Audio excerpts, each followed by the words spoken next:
But when you're warming her up, you're going to go at a certain pace. We'll speed her up in a minute. Okay, keep her going forward. That's it.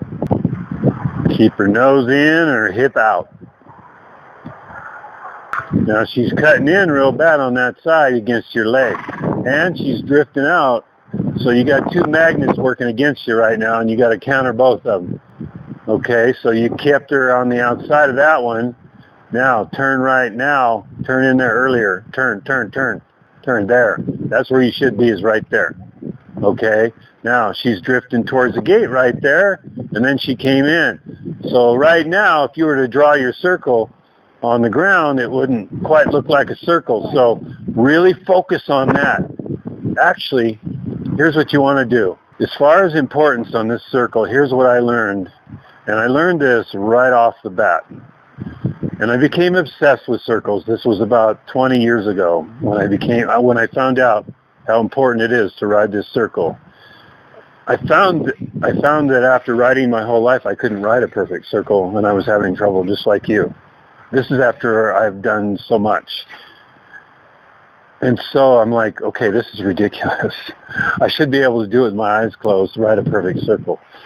So no matter what, I don't care what you do with your hands, what you do with your legs, how you do it, but you get that perfect circle, and that's all you care about. I don't care where you put your hands.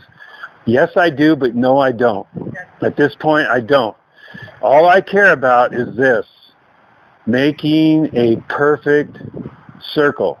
The only way you can make that perfect circle is to be aware of the two magnets that a horse has in a circle. Every horse does what Liberty does. They have a magnet.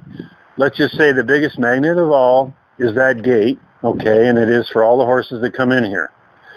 And they're all going to want to pull in right here normally, and they're all going to drift out here. Well, her magnet was, guess what, the stud horses over there. Right. So as she's thinking about them, she's cutting in and drifting out over there. Every horse will make a circle like this, and you have to counter it. It's so easy to counter it that it's ridiculous, because here's what you do.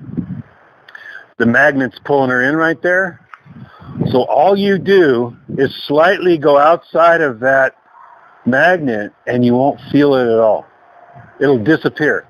And over here, so you got to change your brain, because it's actually your brain that's, I found with me at least, my brain was causing that too. Okay. Because I wasn't being careful enough about that magnet. I wasn't facing my problem. I just let them cut it and let them drift out. I wouldn't face it. Finally, I'm like, I got to face this. I got to make them stay the same on both sides. So if they're drifting out, cut in a little. If they're cutting in, drift out a little, and the magnets disappear, and you got a perfect circle. And it'll be funny because you'll get your horse broke. It'll be real funny because you won't even know what you did to do it. Yeah. It worked for my simple mind too. Because I don't like things that are too complicated. I like to keep things, and the horses don't either. They like things pretty basic too. When you can go around there several times and have a nice circle like you got going on really good right now, all I did was tell you something different in your head. Right. The secret to riding is not what you know or how much you know. It's about your mental mindset. And if you think a certain way, you can ride a horse without a lot of training. But if you don't think a certain way, you have to train yourself. I had a talk with Yvonne this morning about riding, and she's been with me now for quite a few years, and she knows everything, and I'm not being, she knows a lot, let me put it that way, about riding and everything.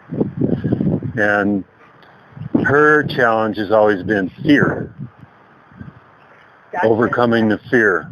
And when fear enters her head, then her body, locks up. If you can stay loose, no matter what happens, just